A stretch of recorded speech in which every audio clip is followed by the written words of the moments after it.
Invisible Man.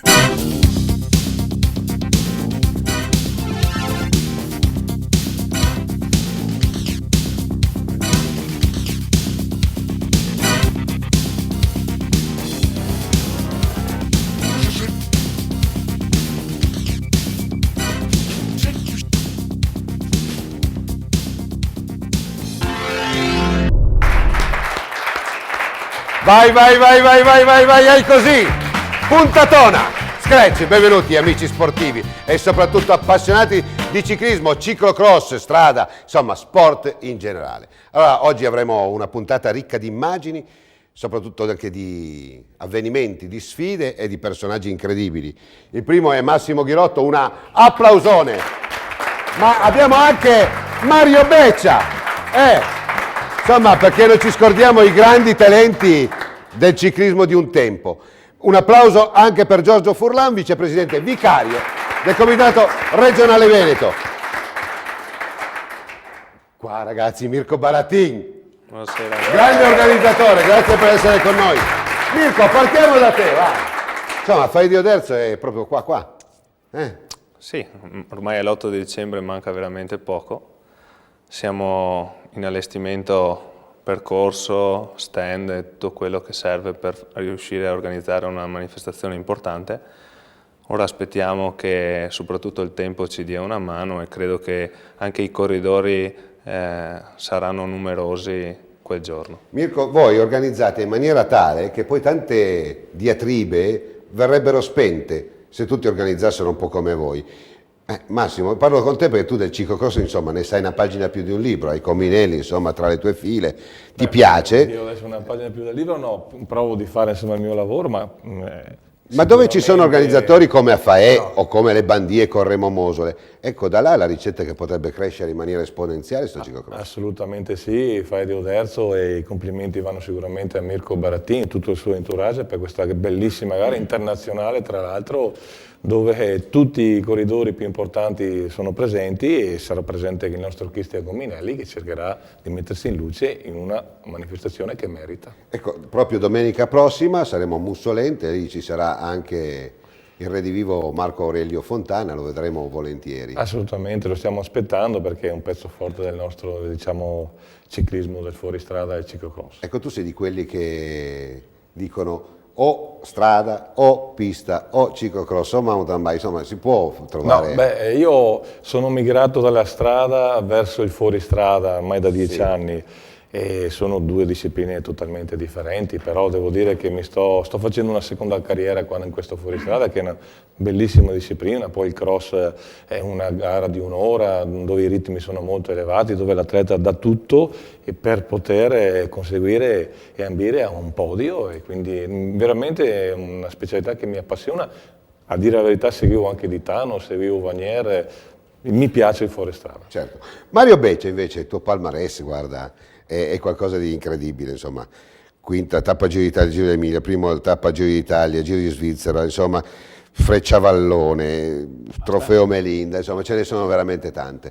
Io continuo a sostenere un problema molto sentito nell'entourage del ciclocross, ma anche nel mondo del ciclismo. Abbiamo visto che ci sono molti disoccupati, continuo a dire questa cosa qua perché mi piace che poi dopo ci sia della gente competente, quali siete voi, che possono dare delle testimonianze e perché no, anche delle idee. Tu nella tua carriera mi pare che fai il manager adesso, no? Sì, seguo quelle che sono le attività della Northway, calzature sportive di ciclismo soprattutto per quello che riguarda gli atleti che le usano e i contatti con questi campioni, ma possibilmente campioni. Ecco, quello di ciclocross potrebbe essere propedeutico, ma anche per guadagnare qualche soldino per coloro che non hanno accasamento, trovare delle strade. Potrebbe anche essere questo, tanti di fatti prendono poi queste strade qui, non realizzando in quello che è sulla strada, cercano altri settori come il mountain bike o anche il ciclocross. Certo che attualmente sono dei periodi che sono un po' bui per quello che riguardano le sponsorizzazioni, non si trovano tante aziende che appoggiano questo discorso e quindi questi atleti che magari passati anche giovani non sono riusciti a dare quello che veramente valgono, però vengono bruciati per questi motivi. Insomma, Giorgio Furlan, vicepresidente vicario del Comitato Regionale Veneto. Ci sono delle ricette che si potrebbero comunque spendere un po' di sistema non guasterebbe nel mondo del ciclismo. Sì, anche se Indirizzati tutti nella stessa direzione.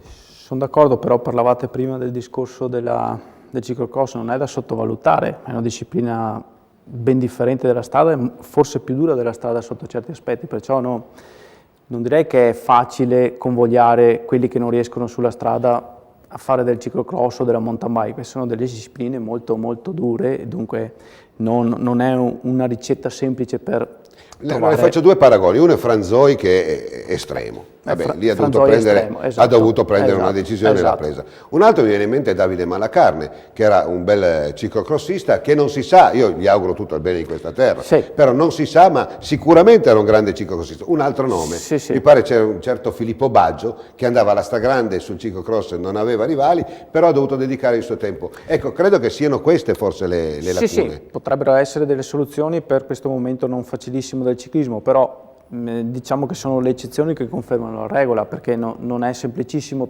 trasformare magari un discreto stradista in un buon ciclocrossista o viceversa. Sono due ovviamente specialità, si va sempre in bicicletta, c'è sempre da applicarsi, da allenarsi, però sono delle cose diciamo non diversissime ma abbastanza diverse. Mirko, tu cosa pensi? Perché so che come tutta la tua famiglia il ciclismo, insomma, credo che sia una cosa esagerata. Beh, sicuramente il ciclocross è una disciplina molto impegnativa, si fa un'ora tutta, come diceva giustamente prima Massimo, quindi bisogna avere delle capacità e delle attitudini che sono fuori dalla media per emergere in questa specialità. Sicuramente un corridore mediocre della strada avrà delle difficoltà a emergere nel ciclocross, può diventare un buon ciclocrossista ma difficilmente potrà arrivare ad alti livelli e sappiamo bene che per guadagnare qualcosa, per vivere con questo sport uno deve andare veramente forte, soprattutto qua in Italia per poi emergere anche all'estero.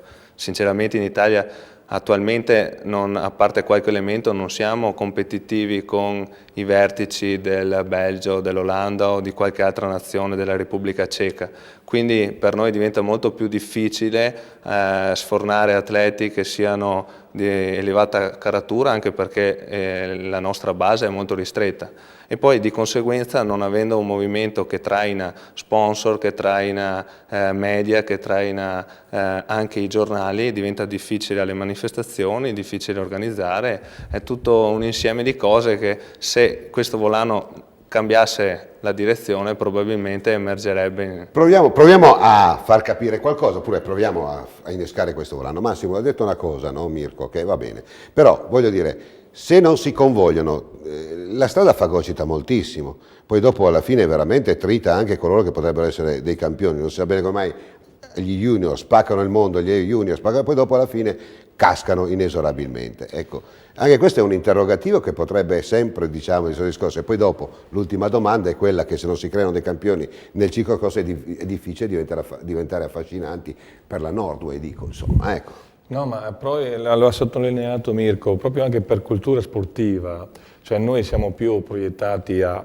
far iniziare un corridore sulla strada. Facciamo un esempio, Belgio, Olanda, Repubblica Ceca, sono tutti paesi questi qua che nel ciclocross sono al top, sono loro, hanno proprio per cultura, loro nel periodo invernale sono specialisti di questo settore, quindi bisognerebbe anche lavorare un po' dalla radice. Noi con Minelli, faccio un esempio molto semplice, e la strada lui non la fa mountain bike, di riflesso è una specialità del ciclocross che gli piace, fa ciclocross e lo fa molto bene perché insomma è sempre una medaglia di bronzo a un campionato del mondo under 23. Anche un piccolo applauso perché l'unica testimonianza, insomma,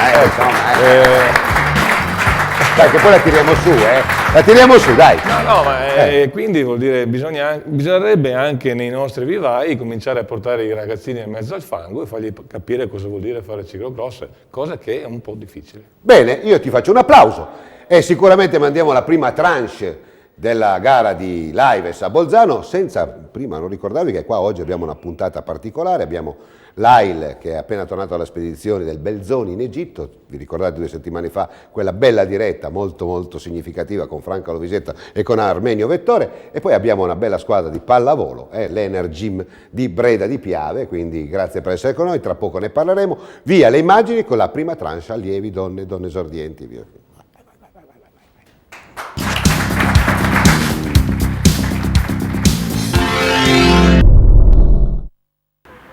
Bene, amici e appassionati soprattutto di ciclocross, siamo all'Aives Bolzano, organizzazione società ciclistica Altair.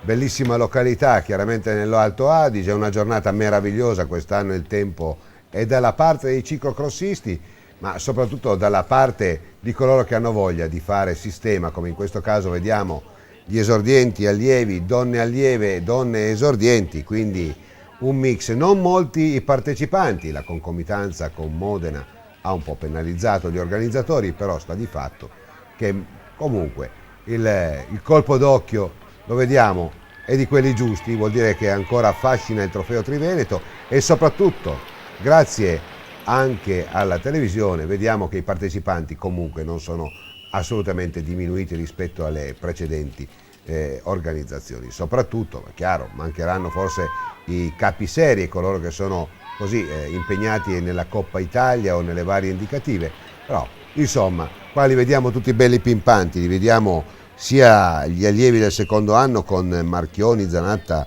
De Bellis, Macor, Mollaro, ma poi abbiamo anche Anzolin Carlo, poi abbiamo anche gli allievi del primo anno, insomma non sono neanche questi pochi, abbiamo Pellizzaro, Casanova Durante, Maronese, Malinowski, Franco Alessandro, Barattin Alessio, Bravin Andrea, Dalcol Simone e Von Klembersberg. Ecco, questo è chiaramente affiliato alla Tiroler Radler Bozen, quindi doppia lingua per loro, però in questa occasione hanno dato dimostrazione di partecipare volentieri alle gare, diciamo così, venete, quindi un bel mix, una bella condivisione di impegno e soprattutto di strategie. Vediamo con il dorsale numero 77 è proprio Zanella Marco che indossa la maglia verde di capo classifica, qua vediamo la Sara Romanini in una bella azione, oggi loro hanno la possibilità o di allungare o di avvicinarsi con le teste di serie, coloro che hanno la maglia verde di capo classifica. Ricordiamo Zanella Marco conduce rispetto a Franzolin che già due settimane sì, che non viene a correre al trofeo Triveneto, quindi ha approfittato, ma anche Barattin può approfittare vista l'assenza di Samsa, quindi vedremo anche lui come si comporterà in questa gara. Luca Mavaracchio dall'alto dei suoi 119 punti precede Zurlo Federico, ma tutti e due assenti, vedremo poi cosa farà Macore ed altri. Per quanto riguarda la classifica juniores abbiamo Rudy Lorenzon, ma lo vedremo dopo, Rudy Lorenzon capo classifica, ma qua oggi non c'è perché anche lui è impegnato a Modena. Il percorso, vediamo i filari del Muller Thurgau, un ottimo vino bianco, ma soprattutto la natura, abbiamo detto, la fa da padrona in queste località.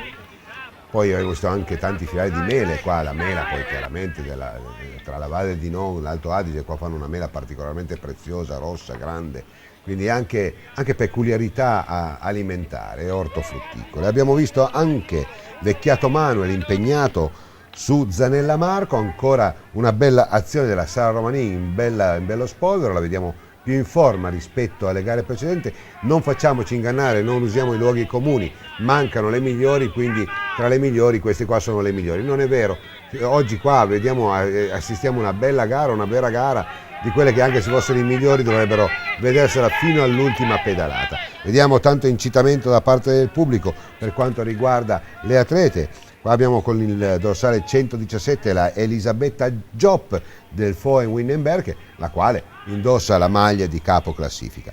Esordienti abbiamo la Bondavalli, Zanella, Fontana, Vecchiato, Piovesan, Tessari, Ursk, Remedi, poi abbiamo la Manica, Frada, Scrizzi, Pietrovito e Bais. Donne allieve, Romanin Sara l'abbiamo già citata, la Camatta, la Leonardi, Pernistic, Semenzato, Santinfale Hanna della Carduan Gardano, poi abbiamo Mion Elisa. Donne esordienti dal Pozzo, Jopp, Tavernini, Bellante, Ceccarelli, Santon e Bortolotti. Queste sono la composizione di tutti gli atleti che hanno preso parte a questa prima tranche della giornata di Laives. Sugli scudi abbiamo detto l'Alto Adige, giornata stupenda, ma tanto pubblico anche rispetto alla tornata di Bolzano, dove c'erano molti atleti, però il pubblico non era esagerato. Invece qua vediamo un bel pubblico di quelli che insomma confortano tutto il movimento. Una bella pedalata ancora di Macor Simone, che in pratica sta tagliando il nastro, allievo al secondo anno. Vediamo Macor Simone che si impone, bravissimo Macor su De Bellis Stefano, e Mollaro Alex. Una curiosità, tutti e tre della ciclistica buiese, e quindi complimenti alla società. Qua vediamo con il numero 63 Alessio Baratti, il quale veramente dà una bella sferzata anche alla classifica. Lui vince, Baratti Alessio allievo il primo anno, Rinascita Ormelle Pinarello, bella vittoria per lui, su Franco Alessandro e Durante Davide al terzo posto. Poi abbiamo visto ancora sfilare Bondavalli Alex su Zanella Marco, questi sono gli esordienti, e Fontana Floriano al terzo posto. Vediamo con il dorsale numero 78 in questo momento proprio Bondavalli Alex si aggiudica la gara esordienti, regolando, lo vediamo in questo momento, proprio Marco Zanella, che con il secondo posto comunque conserva la maglia di leader della classifica generale, quindi la maglia del Trofeo Triveneto Gran Premio Calcestruzzi Mosole. Vediamo ancora degli arrivi con la Sara Romanin quasi in completa solitudine, una leggera incertezza su questi, diciamo così, queste piccole pozze d'acqua. Sara Romanin della Libertas Corsè, un urlo, braccia alzate, e soprattutto a testimoniare la fiducia e l'affetto che hanno per il loro presidente.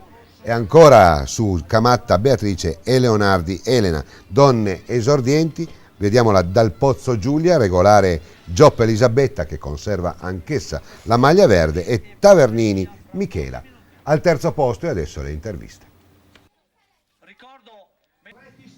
Marco Zanella, continua la tua leadership in maglia verde, insomma approfitti un po' dell'assenza di Giulio, però in qualche maniera ci sei e partecipi. Sì, partecipo e faccio le gare, e oggi non è andata proprio bene, però sono arrivato sempre secondo. Sara Romanin, insomma sono un po' curioso di intervistarti perché 2 anni fa hai espresso veramente un grande talento, adesso hai una fase un po' alternante, però ci sei, insomma, non molli. A cosa si deve questo calo di forma? Beh, diciamo che la preparazione è cominciata un po' tardi, e quindi le prime gare sono state un po' così, e adesso sto andando al passo delle altre, sto cominciando ad ingranare. Ecco, ci tenti in qualche maniera questa maglia, il campionato è ancora lungo? Sì, beh certo, il campionato è ancora lungo, e comunque cerco di prendere più punti possibili per la maglia. E comunque volevo dedicare questa vittoria al presidente e a tutte le persone che mi aiutano ogni domenica in gara. Fai qualche nome? Gino Micheletto e tutti i genitori dei ragazzi che contribuiscono all'aiuto. Alessio, intanto a casa tua sono sicuro che si parla di ciclocross, perché credo che tu fai il tifo a tuo padre e tuo padre fa il tifo a te. Sì, siamo una famiglia che partecipiamo molto alle corse di ciclocross, e quindi è stato mio padre che mi ha trasmesso questa passione, e poi anche mio fratello mi ha incentivato a correre, quindi via via si trasmetterà, penso, anche alle generazioni future. E questo è già incoraggiante. Alessio, oggi hai avuto questa opportunità, vesti questa maglia ma con merito, hai battuto il capoclassifica, quindi sei leader, credo che sia una grande emozione. Sì, diciamo che già a Salvatoronda avevo dato una buona dimostrazione della mia condizione, e oggi a Lives mi sono ripetuto, e quindi sono anche molto contento di essere riuscito a prendere la maglia.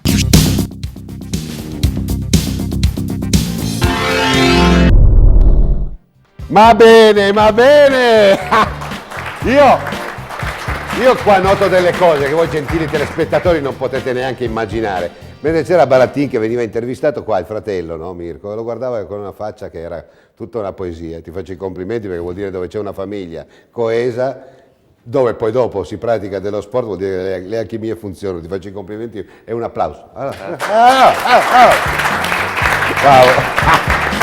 Allora, detto questo, ricordiamo che 2 settimane fa la spedizione ciclistica del Belzoni, quello del Cairo, per fare del bene ai bambini malati di leucemia, insomma, abbiamo fatto un bel collegamento. Io adesso prego la regia di mandare il crawl con il conto corrente postale per dare qualche contributo a questa iniziativa importante, e soprattutto questa società, questa associazione importante. Armenio Vettore, tu ne sei il presidente, com'è andata? È andata benissimo, anche perché lo scopo e le finalità si sono realizzate. Siamo riusciti finalmente è un modo di dire questo qua, a creare quel contatto con l'ospedale del Cairo. In pratica abbiamo creato questo gemellaggio. Ecco, diciamo che qua in Italia, grazie all'AI, grazie a Padova, che è un po' un'eccellenza, 80 bambini su 100 guariscono, invece al Cairo mi pare che la cosa sia proprio completamente opposta. È metà di quello che hai detto, in pratica neanche il 40%, e questo malgrado abbiano un bellissimo ospedale, perché hanno un ospedale all'avanguardia, e questo qua lo si può dire, e infatti sono stato un po' invidioso di questa struttura, però non hanno i tecnici, non hanno i ricercatori, non hanno i medici, appunto, che abbiamo noi. Quando si dice che l'intelligenza bisogna tenersela in Italia, va bene questo. Certamente, ma se abbiamo intelligenza dobbiamo anche essere, diciamo, generosi a esportarla, perché si parla di salute, si parla della vita dei bambini, ed è ovvio che i bambini, che siano italiani che siano egiziani, devono essere salvati. Io ti faccio un applauso. Franca Lovisetto, tu ti sei portata indietro questa bella truppa, no? In un pensiero che ci siamo confessati qualche giorno fa, ti ho detto, si arriva in 3 ore e mezza al Cairo, in aereo 2 ore ci arrivi, la distanza è minima, però la distanza di questi bambini che muoiono, insomma, è molto molto lontana rispetto all'Italia. Sì, ma noi sicuramente avremo il modo e l'occasione di dare una mano a questi bambini, e sicuramente facendo degli eventi ogni anno lì in loco al Cairo. Ecco, stai attenta, ma il conto corrente postale che possono, insomma... Conto corrente bancario, sì. Sì. Anche pochi euro, ma cercate di aiutarci. Un applauso, e noi lo facciamo volentieri, pro bono, per questa associazione meritoria. Come meritoria è anche il comitato regionale veneto, che proprio sabato scorso, mi pare, anzi mi piglio pure il foglio, presso la Banca Padovana Credito Cooperativo di Campodarsio, avete fatto delle belle premiazioni, una volta all'anno, insomma, va anche bene fare. Però, Giorgio, posso farti una domanda? Un po' tendenzione, anche cattiva. Allora, per una volta all'anno sarebbe bello che tutti partecipassero, perché mi viene in mente che il Gran Galà di Conegliano lo fanno al pomeriggio, la sala è stragremita, perché c'è la RAI e va bene, tutti si mettono in mostra. Quando si tratta di fare premiazioni per bambini, insomma, si stenta un po', e questo a me non è piaciuto, però te lo dico come cronista, io sono un hardcoreman, e quindi quello che vedo, insomma, dico, non mi pare che sia stata una bella figura. Poi dopo tu dimmi che sbaglio, che io sono contento. No, diciamo che la festa del ciclismo veneto e le premiazioni riguardavano ovviamente tutte le categorie, dunque è sempre difficile avere proprio tutte le persone premiate presenti.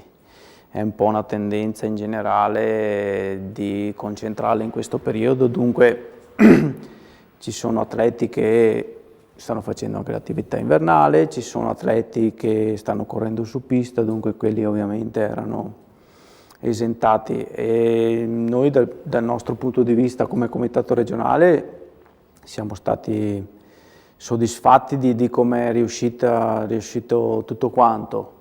Ovviamente la tua è una domanda tendenziosa, però diciamo che sarebbe bello che, siccome viene richiesto un pomeriggio durante tutto l'anno, sarebbe bello che al di là delle idee o delle simpatie ci fossero una partecipazione completa. Giorgio, lo dico perché qua voglio che intervengano anche chi vuole intervenire di voi ospiti, perché il male non è il fatto di poter fare uno sgarro, diciamolo così, uno sgarro alla siciliana, visto che dalla Sicilia ci vedono, insomma, non è uno sgarro ma credo che sia una mancanza di sensibilità e di opportunità da dare ai ragazzini, che so che ci tengono da morire, perché so che loro tutti vorrebbero venire in trasmissione, però purtroppo ci sono 1000 difficoltà. Non è così che si fa sistema, secondo il mio punto di vista. Il tuo punto di vista è abbastanza, mi correggo, è giustissimo, nel senso che fare ciclismo significa fare ciclismo, e dunque una cosa come quella che abbiamo fatto sabato significa premiare ed avere presenti tutti quelli che fanno ciclismo. Noi dal punto di vista, diciamo, organizzativo e come comitato regionale ovviamente ci mettiamo diciamo, tutto l'impegno, e speriamo sempre che tutti intervengano ovviamente. Però con questo, ripeto, qualcuno può avere anche dei buoni motivi per non essere presente. La tua domanda e la tua opinione, se ho ben capito, capisco dove è indirizzata.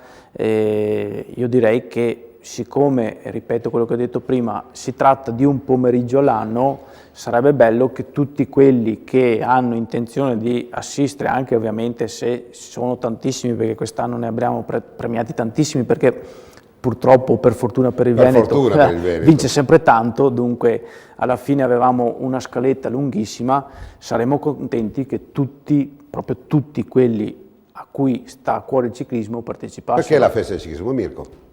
Sì, sono d'accordo con Giorgio, perché indubbiamente il Veneto è una regione trainante, quindi premiare gli atleti che hanno svolto attività durante l'anno, soprattutto per i loro meriti, perché in definitiva, ma anche, come dicevi bene tu, che fossero presenti perlomeno una rappresentativa per ogni società. Però sicuramente è impegnativo, è difficile, forse anche il posto non potrebbe magari contenere tutte le persone, però penso che un po' di sacrificio darebbe merito sicuramente al lavoro che svolge la società o le società in campo, il comitato come dal punto di vista istituzionale, e darebbe sicuramente merito al ciclismo, insomma. Che piccolo sacrificio dovrebbe essere un piacere, allorché anche un onore. Allora, facciamo andare avanti l'intervista al presidente del Comitato Regionale Veneto, Bruno Capuzzo, proprio all'interno di queste premiazioni. Avanti con le immagini.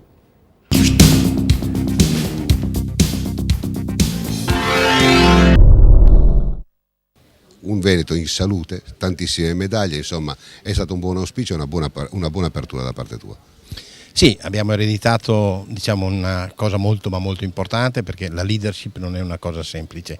Mantenerla, come dico anche nel mio intervento, è sempre più difficile che conseguirla, però ci siamo riusciti alla grande, diciamo, perché abbiamo anche così un po' allargata, e questo non guasta mai. Non sono meriti miei e neanche, diciamo, che me ne possa addurre in alcuna maniera. Sono i meriti delle nostre società venete, che in assoluto sanno lavorare come nessuna in Italia, credo, e poche al mondo. Una cornice prestigiosa e tanti premi per tutte quante le società, anche un momento particolare, anche un momento di rappresentanza, anche voi che avete un messaggio importante anche attraverso un piccolo dono. Sì, è un piccolo segno, perché i tempi, lo sappiamo molto bene, le restrizioni economiche, chiamiamola crisi, chiamiamola come si vuole, naturalmente ha tagliato un pochino di più certe risorse che ci sarebbero dovute e sarebbero state molto importanti, però il segno c'è, è un segno così, seppur simbolico, di prestigio, proprio perché sono cose molto ma molto importanti. Quello che queste società stanno facendo è un ricordo che mi viene da dire anche personale, è naturalmente questo primo memorial Riccardo Brunello. Sarà un punto particolare dedicato proprio all'attività su pista e ai suoi bravissimi artefici, ma soprattutto a una famiglia che credo ha dato tanto, ha dato la cosa massima, che è un figlio, presumo, per così, in maniera molto sfortunata, diciamo, se ne è dato, credo, uno dei più bei talenti che forse avremmo avuto dal punto di vista dirigenziale, cosa che mi auguro di poter pianino pianino, con il mio cliché di rinnovamento, apportare.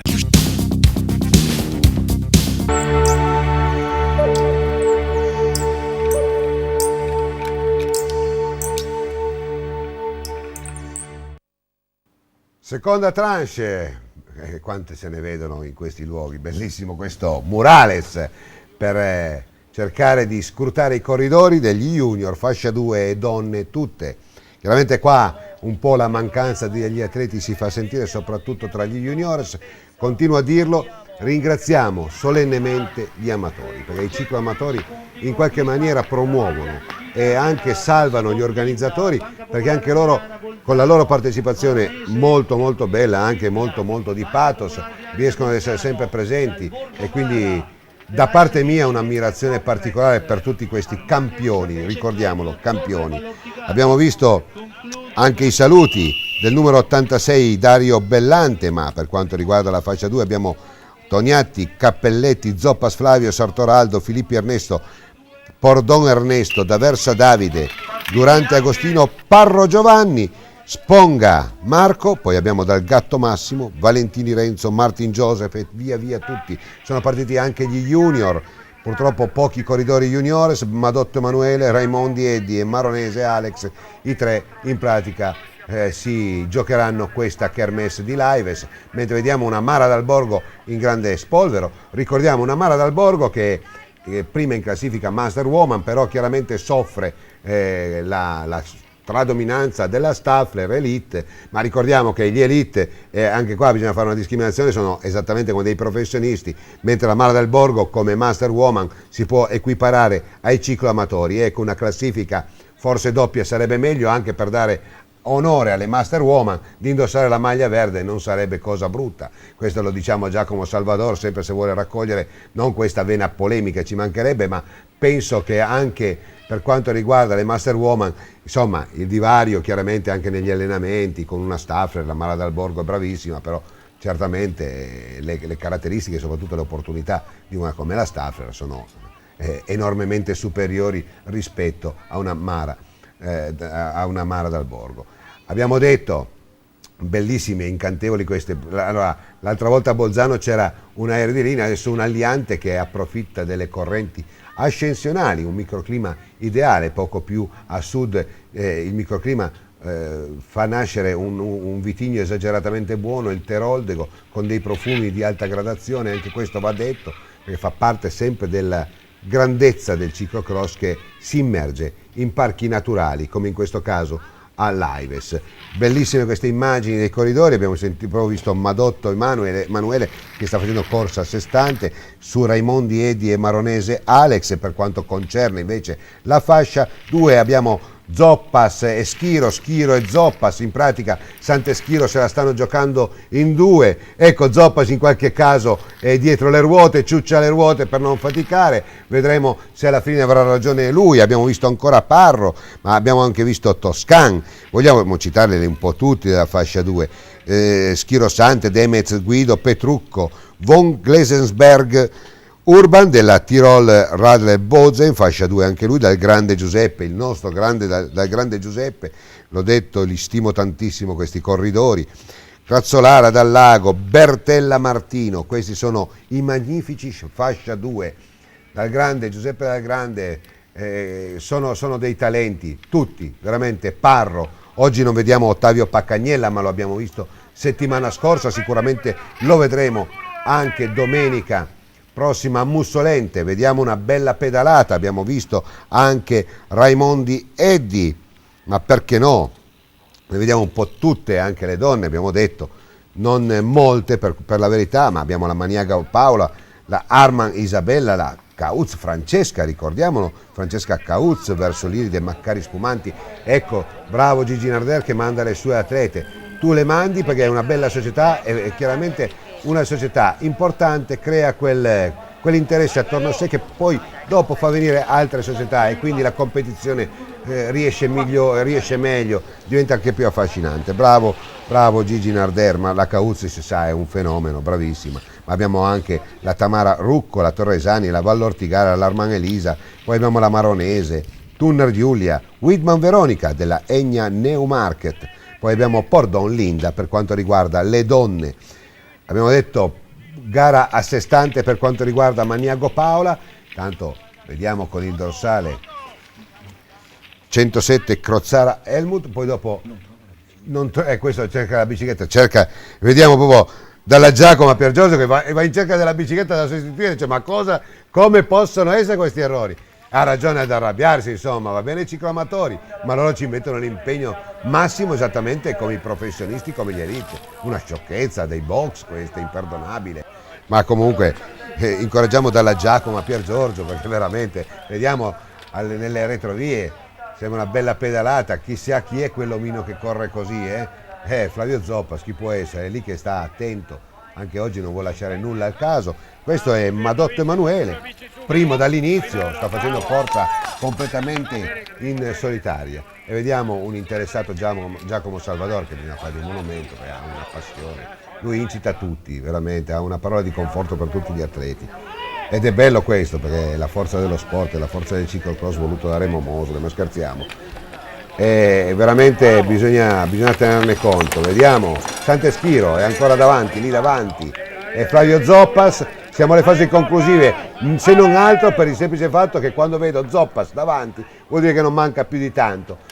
Bravissimo anche Giuseppe Dal Grande, veramente bravo, lui si sta testando in quarta, quinta posizione, ma anche Valentini Renzo, lo vediamo, questa è la donna, vediamo, ed è proprio la Maniago Paola, che si sta involando in pratica sull'addirittura d'arrivo.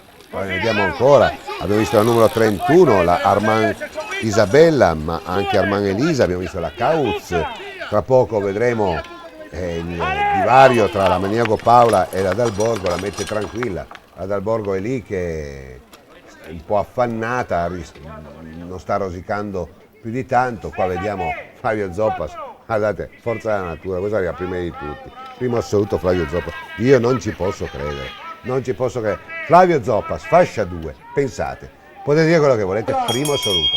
Qua lo vediamo. Guardate, volata finale. Zoppas su Santeschiro, fenomenali.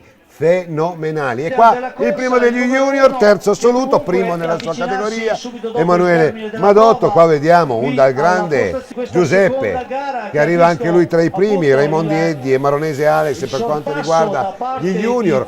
Su tutti, fascia 2, abbiamo visto Flavio Zoppa e Santeschiro dare la pappetta ai giovani, bravi.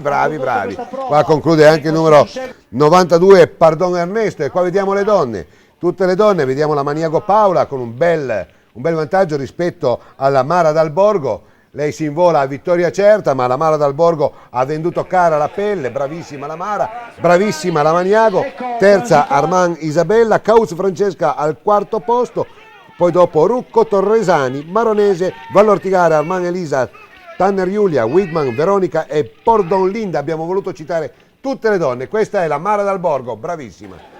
Bravissima, seconda assoluta, bella gara per lei, bella comunque questa cronaca, mi è piaciuto, mi è entusiasmato. E poi, perdonatemi, quando vedo un amatore che sopravanza i giovani, bene, grande, bisogna far festa. Abbiamo visto anche la Cauz, abbiamo visto anche la numero 35, la Rucco Tamara. Adesso via con le interviste, diritto alle maglie di capoclassifica e perché no, anche no. Mara Dal Borgo, allora già chiariamo che faccio il tifo per te, ma c'è anche un motivo. Un motivo è che sei una master woman, devi competere con l'elite e quindi non è facile. Oggi, vista l'assenza della Staffler, comunque vesti la maglia verde e questo già la dice lunga, vuol dire che sei là insomma. Diciamo che io faccio il mio meglio, ovviamente. È difficile competere con l'elite perché comunque teoricamente hanno molto più tempo di noi di allenarsi. Mi sta andando abbastanza bene e chissà che arrivi almeno molto più vicino alla Staffler se non prima, insomma. Un consiglio all'organizzatore bisognerebbe darglielo, forse se lo accetta, il fatto che comunque anche negli uomini nelle fasce 1 e fasce 2 c'è una maglia, dovrebbe essere anche così per le donne, credo. Sì, sarebbe bello, forse non la fa perché non siamo in tantissime, però alla fine tante volte le categorie agonistiche sono in meno di noi amatori, quindi forse una maglia per noi starebbe anche bene, insomma.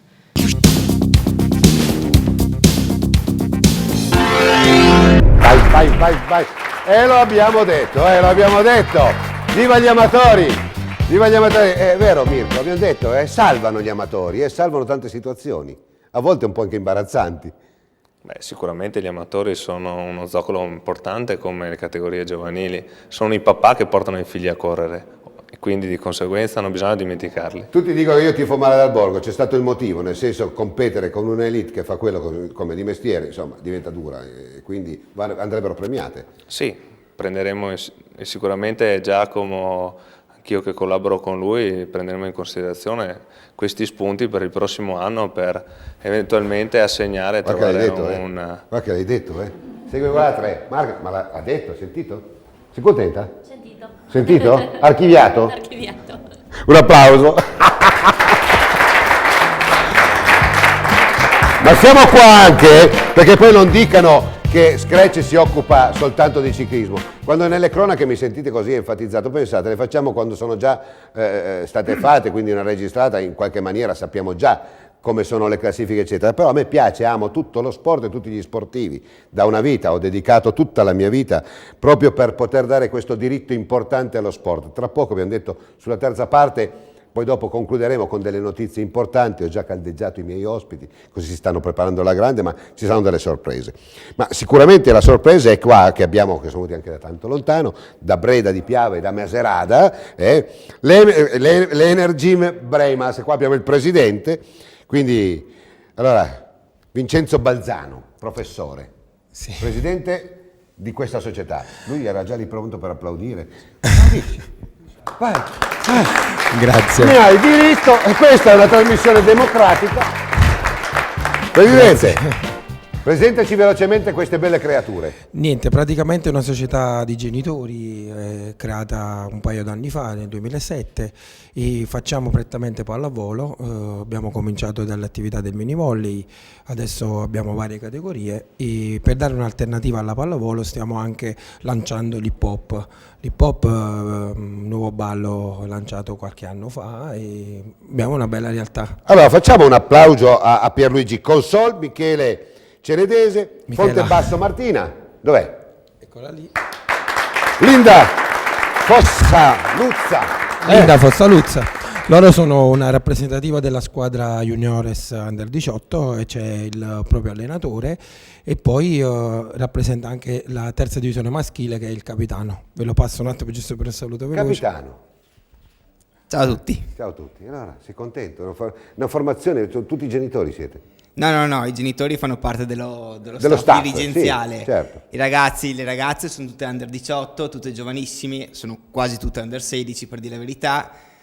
È la mia prima esperienza da allenatore e mi sta divertendo tantissimo. Come giocatore ormai sono quasi agli sgoccioli, ho detto finiamo la carriera qua e vediamo come va, spero vada bene. E noi ti facciamo gli auguri. A te e al tuo presidente, che leggermente ha questa pronuncia meridionale che non guasta, in terra veneta, insomma, dai. Anche io ho degli antiche... Massimo, lo sport è tutto sport, poi dopo andremo anche da un altro ragazzo, poi io tifo per tutti gli sportivi, no? Ma è vero che poi dopo alla fine in certe organizzazioni si arrivano gli amatori e gli amatori poi dopo parleremo proprio con Mario, sono quelli che tengono su tutto il movimento commerciale del ciclismo. Sì, se lo mettiamo... No, scusa, il microfono non ti serve, dammelo pure a me, va. Scusate Arterio, vabbè.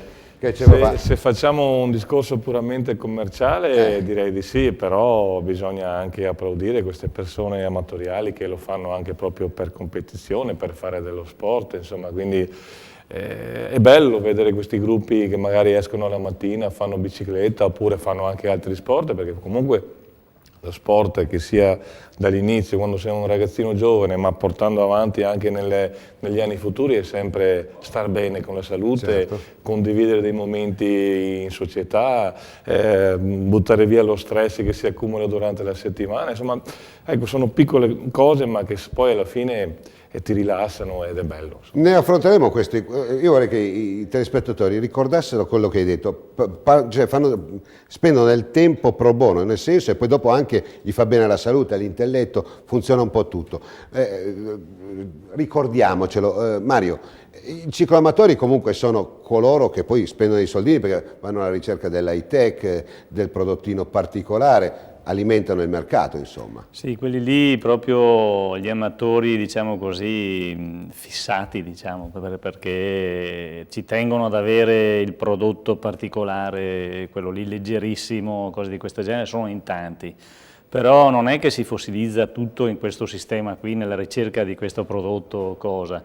Quello che è importante è che ormai la persona comune ha capito che fare dello sport fa bene soprattutto al fisico. Come diceva anche Massimo prima, soprattutto lo si fa perché durante la settimana si è sotto stress, si è sotto pressione per i vari lavori, qualcosa che non va bene nelle aziende e soprattutto in questo periodo che tutti conosciamo.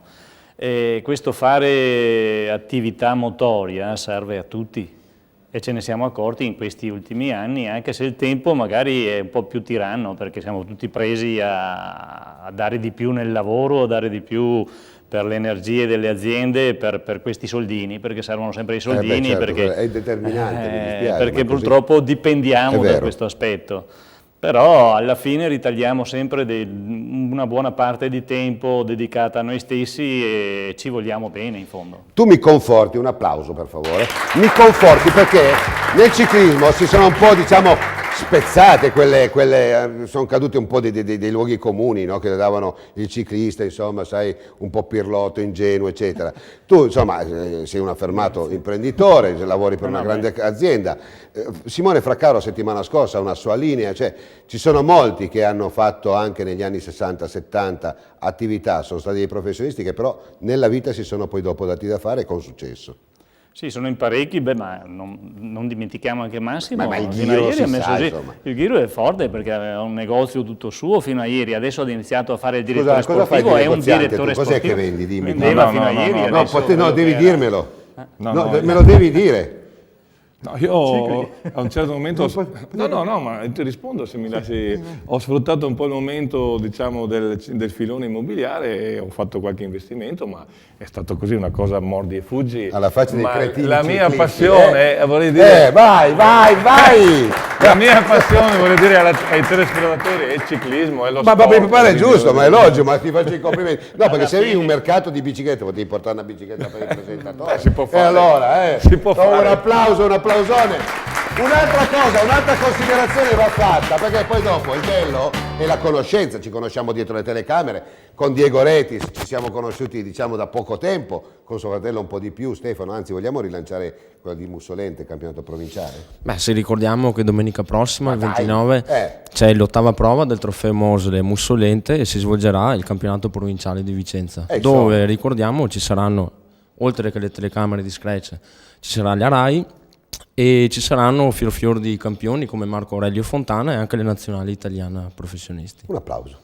Diego Retis, vieni qua. Vieni qua, amico mio, vieni qua.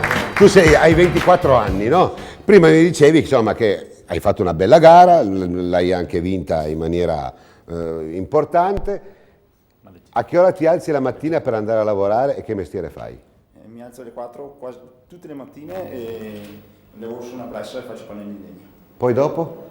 E dopo alle 1 funzione orale e alle 1:30 sono in bici con l'allenamento. Quante ore? Dalle 2 alle 3 ore. Poi la domenica invece di andare a Morose, che potresti andare al sabato, va bene? Si sveglia presto anche la domenica e si parte per la trasferta della gara. Ti siedi per favore, che mi vado a vergognare da un'altra parte. Io mi vado a vergognare da un'altra parte.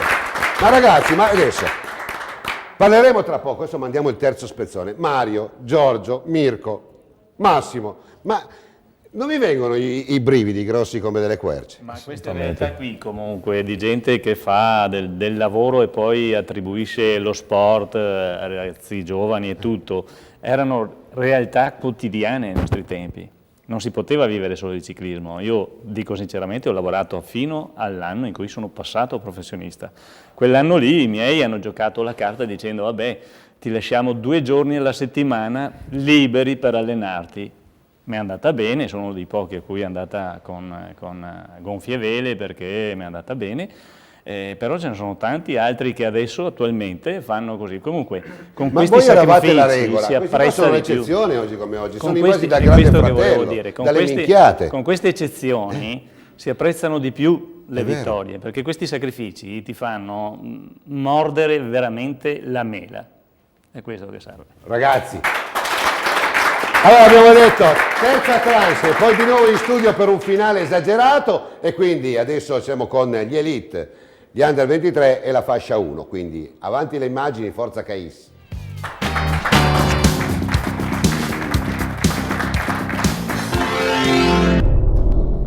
E cala il sipario Lives con queste ultime gare, l'ultima tranche che vede tra gli scudi protagonisti Under 23, Elite e fascia 1. Nicola Gadotti, lo vediamo, simpaticissimo ragazzo del team Sud Tirol, insieme a lui c'è Cazzaro Manuel, ricordo del Cazzaro Manuel Gran Premio Comunità Montana del Brenta. Questo è Diego Retis, il numero 4 è Calvi Mirko, ma del Sud Tirol completa Leveghi Kevin, e qua vediamo il numero 1 Segat Marco del Cycling Team Friuli, come dal resto è anche in capo classifica Cusin che indossa la maglia verde, questo è il gruppo Esercito con il numero 51 Giannella Ignazio, che mi pare che per l'occasione abbia anche un tifoso importante, penso sia suo figlio, poi lo vedremo. Tanto sono partiti, come si dice, alla garibaldina senza guardare in faccia a nessuno, li vediamo tutti quanti belli là, abbiamo visto Gidoni Marco che chiudeva il lungo biscione degli Under 23 degli Elite, parte la fascia 1 con, tanto per dire, Moser Giuseppe, Mogno, Perini, Caisi, Ivan, Daros, Caldart, Gianella, Barattin, Mirko, Savio, Manelli, Rucco, abbiamo del Riccio Carmine, Sartori, Cusin Simone che indossa anche la maglia di capoclassifica, Borghesi, Getter, Ballardini, Bergamini e Lonardi. Matteo, il quale completa la lista degli amatori fascia 1. Vediamo Cusin, prima abbiamo visto Nicola Gadotti, certo Cusin più che amatore mi sembra un professionista, tanto è bello da vedere sia in bicicletta ma sia in corsa, perché è un corridore veramente che a me piace tantissimo, è anche molto umile, come è umile sia Diego Retis, che lo vediamo che è lì, Diego Retis su Segat Marco, poi abbiamo Svegl Jones del team Silmax, quindi il numero 3 lo abbiamo visto, Linguanotto Matteo. Quindi oggi una opportunità per il vicentino Diego Retis per poter coronare anche forse quello che è il sogno di questo trofeo, poter vincere una gara, e perché no, noi glielo auguriamo. Vediamo che il suo apripista è lì, tranquillo, Calvi Mirko, qua ancora Cusin, tra questi filari delle Marlene che sono delle mele, come dicevo prima, molto pastose, molto belle, grandi, rosse, ma soprattutto buonissime.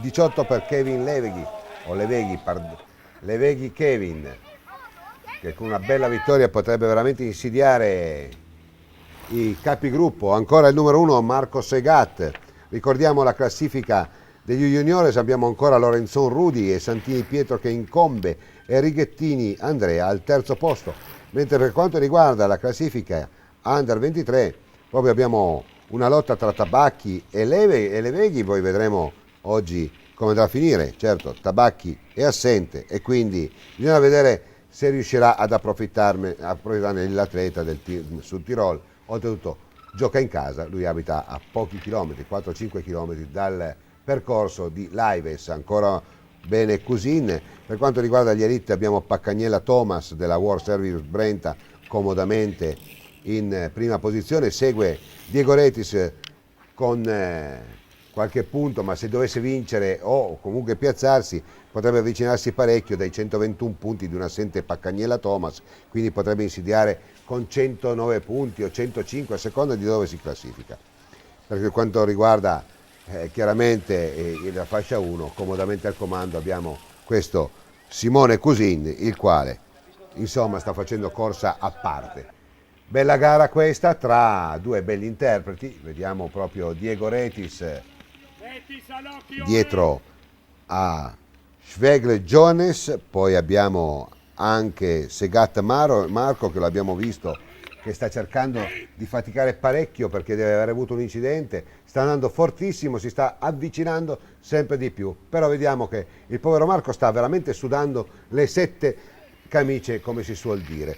Davanti Schwegl che in pratica sta lavorando parecchio, intelligente in questa fase di azione, Diego Retis a rilanciare e stare dietro il corridore che comunque in qualche maniera lo sta un po' sfiancando, sta un po' ciucciandogli la ruota, ma va bene così perché tante volte lui tira come un matto. Se oggi riesce ad organizzare una gara intelligente potrebbe anche fare il numero che della domenica che ben merita Diego Retis. Questo è un bel ragazzo, un ragazzo veramente d'oro, noi siamo contenti di citarlo spesso, come anche Marco Segati, incitato da un veramente positivo Giacomo Salvador, incita tutti, pare che lui tifi tutti, ma questo è il bello, lui è un po' il padre putativo di tutti questi atleti ed è giustamente sa cosa vuol dire far fatica. La fatica per tutti quanti è uguale, come può essere per Cusin, ma deve essere anche per Baratin Mirko, famiglia dedicata al ciclismo, è votata, è evocata al ciclismo, quindi bene ci fa per quello che è il movimento, ma anche Perini Paolo, abbiamo visto bene, Cora Cais che rilancia, e qua abbiamo visto proprio un interessato fotografo, e qua fotografa il suo papà, credo, che è il numero 51, Giannella Ignazio, del gruppo Esercito, quindi il gruppo sportivo Esercito.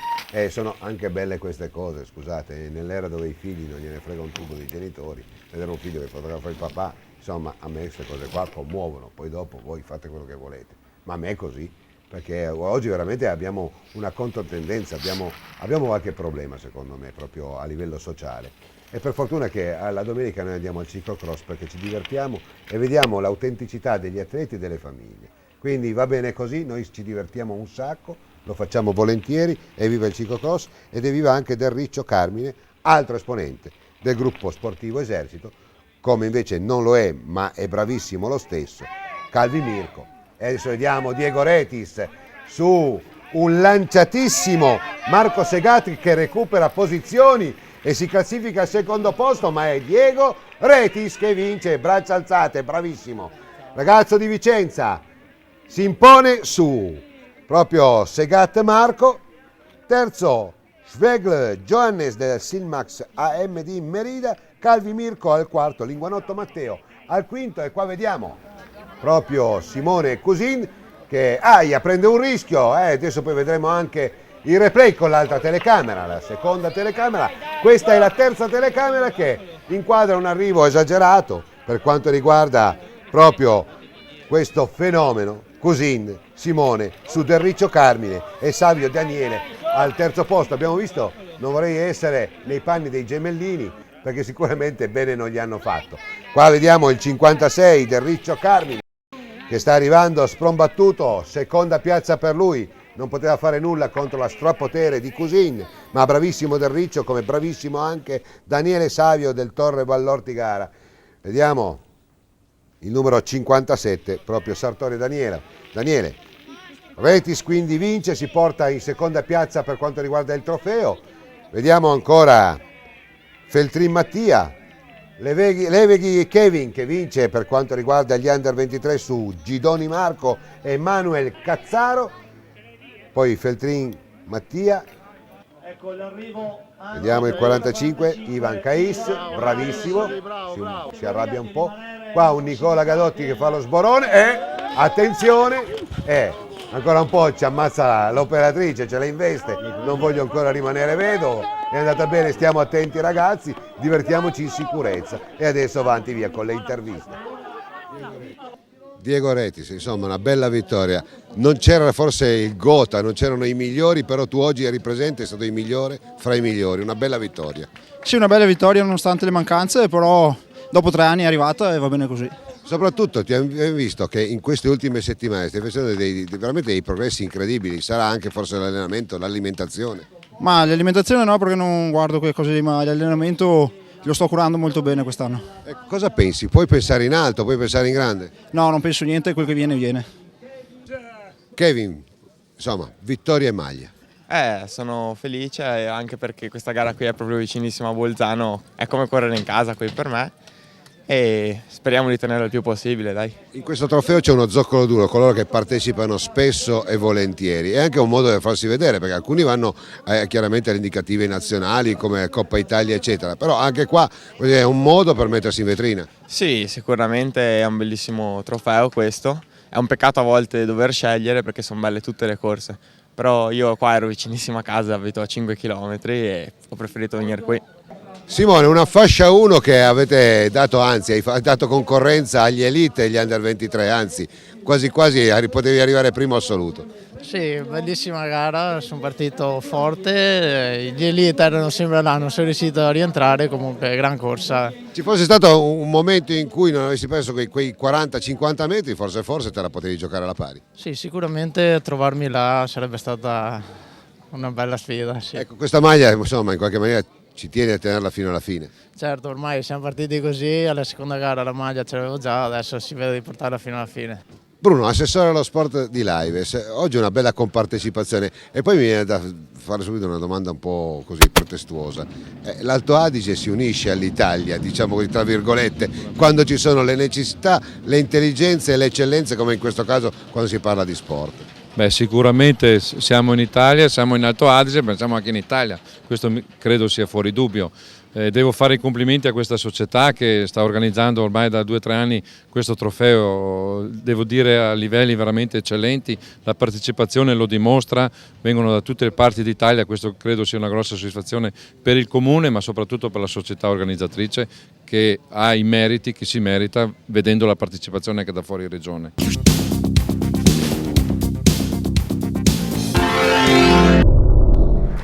Bene, bene, abbiamo visto che bello spettacolo a live, bravo anche l'assessore.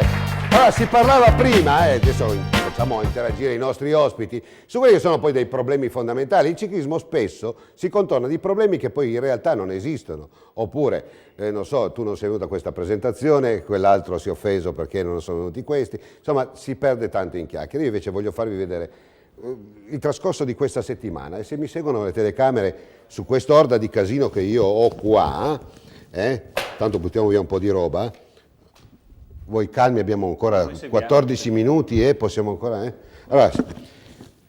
Allora, vabbè, questa la teniamo per dopo perché è troppo, questa non c'entra niente col ciclismo ma è troppo bella. Sull'onda che so che purtroppo è successo un grave incidente e un ragazzo di 17 anni oggi non c'è più e quindi non posso io, diciamo così, piangere la scomparsa di Orsani, perché un ragazzo di 17 anni ti fa piangere il cuore, non è giusto morire per le strade né per allenamento e neanche perché uno ha la passione della bicicletta. Però sta di fatto che Orsani, 17enne, non c'è più. Stefano è stato ai suoi funerali, c'erano 8.000 persone, però una in meno e non va bene. Ma non va bene perché io poi dopo andandomi a guardare i giornali, vabbè, l'operaio serbo sarà sepolto in patria, questo qua non c'è più. Investito in bicicletta. Vabbè, questo qua è un'altra cosa. Autopirata uccide ciclista, che poi non ho capito perché li chiamano pirati. Sta di fatto che un altro ragazzo non c'è più. Autopirata uccide. Qua siamo all'oblio. Investito in bicicletta, 90enne in coma, vabbè, è 90enne, però cacchio, se non era la sua ora, oggi il 90enne sarebbe ancora qua. Pista ciclabile, no al progetto. Ma dai, ma non esiste. Qua siamo all'oblio, perché se noi continuiamo a farci del male così, non si può poi mettere a caratteri cubitali da Ross 20 anni, perché si è dopato e per questo povero ragazzo siamo dovuti andarlo a cercare su internet. Non credo che sia il caso, non so voi cosa pensate. Però sta di fatto che siamo all'oblio, stiamo cercando di fare un progetto sportivo che sia più coeso ed esteso possibile. È un'Italia che veramente si sta confondendo, si sta perdendo nei meandri dell'oblio. Il Grande Fratello, l'Isola dei Famosi, Gentaglia che non ha più niente da dire, che vanno per una pippa di tabacco per farsi vedere, perché sono cose che veramente stomacano. Di sera non facciamo sport, accoltellati per scommessa. Conegliano, si ammazzano. Vabbè, questo qua che è? Ah, questo qua dell'AIT, lo do a te, va, guarda, era del Gazzettino, questa è una bella notizia, va. Chissà quanti soldi avete speso, va. Vabbè, va. Questa poi dopo non siamo all'oblio. Gettano dal poggiolo il frigorifero verso i carabinieri, guardate che non sono cazzate, questi sono 3 giorni, Potete anche applaudire, ragazzi, non state tiepidi. Un'altra, siamo all'oblio, ragazzi. Noi che con il ciclismo siamo anche intelligenti e voi ne avete dato testimonianza. Massimo, dove stiamo andando? Ci stiamo perdendo delle occasioni.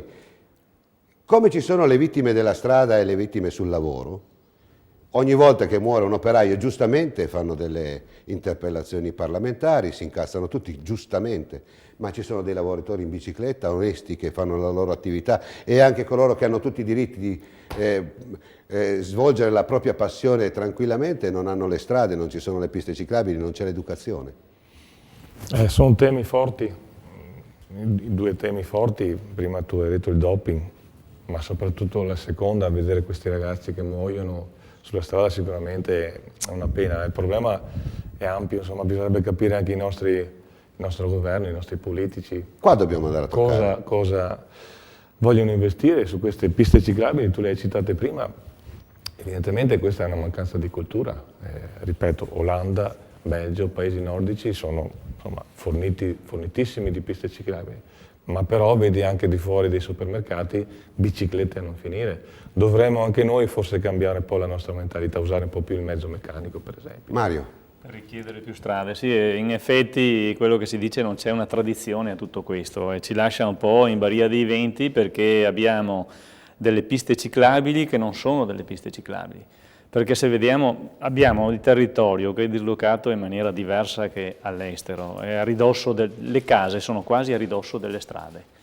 Non ci sono gli spazi e quindi hanno mangiato dove hanno potuto, e vedo delle piste ciclabili che sono più al farsi male che al proteggere il ciclista. Io ne ho vista una disegnata su un muro di una casa, sì, no, quello. Si dice, cioè, c'è una siepe, se sbuca fuori, su quella siepe proprio che la fiancheggia, se sbuca fuori il proprietario dell'immobile con la sua macchina, chi va in bicicletta lì se lo trova davanti senza non sapere neanche chi ringraziare. Quindi queste non sono piste ciclabili.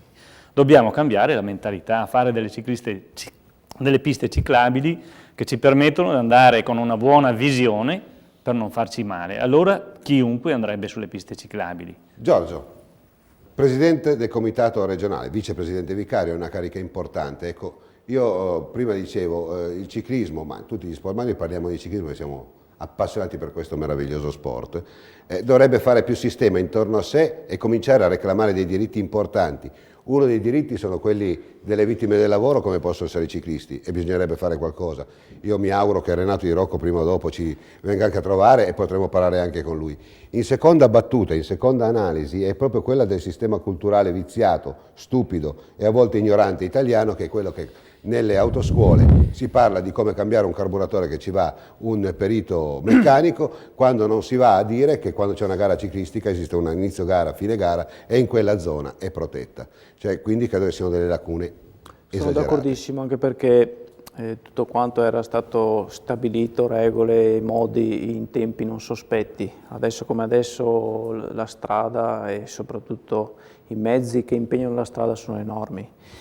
So che la Federazione Ciclistica Italiana, il Comitato Regionale Veneto e non solo il Comitato Regionale Veneto stanno cercando di spingere soprattutto su un punto, oltre che dal punto di vista di assistenza assicurativa, che è un'importanza enorme per i ragazzi che fanno questa attività, anche di cercare di modificare il codice della strada proprio a livello, io la chiamo Roma, tra parentesi, cioè nel senso a livello... Quella c'è. Ecco, esatto. Cioè nel senso ci siamo accorti, si sta rendendo conto sia la Federazione Ciclistica Italiana, ma anche lo stesso governo italiano sta intraprendendo una strada per cercare di modificare alcune cose che assolutamente in questo momento non possono più essere sostenute perché, ripeto, il traffico e soprattutto i pericoli che ci sono sulla strada al giorno d'oggi sono aumentati rispetto a quello che era il codice della strada fatto come lo stiamo vivendo adesso. Di conseguenza spero che ci sarà un adeguamento, come dicevi te, sulle autoscuole, un adeguamento oltretutto sulle scuole proprio, cioè venga insegnata a livello scolastico quello che è la pista ciclabile, quello che ci sono... Mi pare giusto. La Federazione Ciclistica Italiana sta intraprendendo questa strada, spero che ci arriviamo il più presto perché ormai le vittime sono tante. Mirko, abbiamo visto soltanto nell'arco di 3-4 giorni, ma io invito tutti i telespettatori ad aprire il giornale, i ciclisti morti. Cioè io credo che nella Costituzione italiana ci sia un articolo preciso, prendersi cura dei più deboli, no? Anche nei soccorritori, l'ABC è la prima cosa, prima di tutto non nuocere, credo che sia la buona novella del buon padre di famiglia. Ecco, questo ciclismo a livello dirigenziale, voi giovani, che avete anche qualche intelligenza in più del sottoscritto, ecco, e qualche competenza in più del sottoscritto, potete fare qualcosa. La prima cosa è, quando si lamentano i futili motivi, ricordare queste piccole grandi tragedie. Sì, sicuramente quando si arriva a parlare di questi avvenimenti è già troppo tardi, siamo già arrivati in ritardo, quindi bisogna soffermarsi e ritornare indietro, fare 2 passi indietro, pensare sicuramente a quello che non è stato fatto, a quello che si potrebbe o si poteva fare, Di conseguenza sicuramente, come hanno già detto Massimo e anche Giorgio, bisogna lavorare alla base, a lavorare con i giovani, che poi saranno coloro che guideranno una macchina o andranno per le strade o avranno anche un incarico dirigenziale a livello importante, un politico o quant'altro, cioè coloro che alla fine poi non devono forse guardare i propri interessi, ma guardare gli interessi delle persone che vanno per la strada. Vorrei ricordare che, come aveva detto bene Massimo e anche Giorgio, credo ha un corso molto al nord, lì le strade non hanno il marciapiede come l'abbiamo noi, quindi diventa anche un po' difficile, cioè per un ciclista, diciamo così, un turista può anche viaggiare in un marciapiede, ma se un ciclista, un corridore o che si sta allenando è un po' difficile che si alleni. Logico. E logicamente anche la macchina interviene in questo, perché occupiamo la sede stradale, che diventa sempre più stretta perché i mezzi sono sempre più larghi. Ma anche loro la occupano. Anche loro la occupano, tutti vogliono occupare la strada e tutti vogliono avere una precedenza. Ma credo che quando si vede un nugolo di ciclisti si perderà al massimo un minuto e mezzo. Cioè, voglio dire, un mio amico che non c'è più mi dice sempre: ma dove te curi? Dove andare a guardare la televisione? No. Insomma, la televisione si può guardare anche 5 minuti dopo. Sicuramente loro hanno possibilità maggiori, perché basta premere l'acceleratore, dico io, e in un attimo si passa il gruppo di appassionati. Però invece i ciclisti che stanno svolgendo un'attività spesso alla domenica o per passatempo non hanno questa possibilità. Massimo, abbiamo 2 minuti. No, volevo solamente dire che bisogna anche comunque rendere onore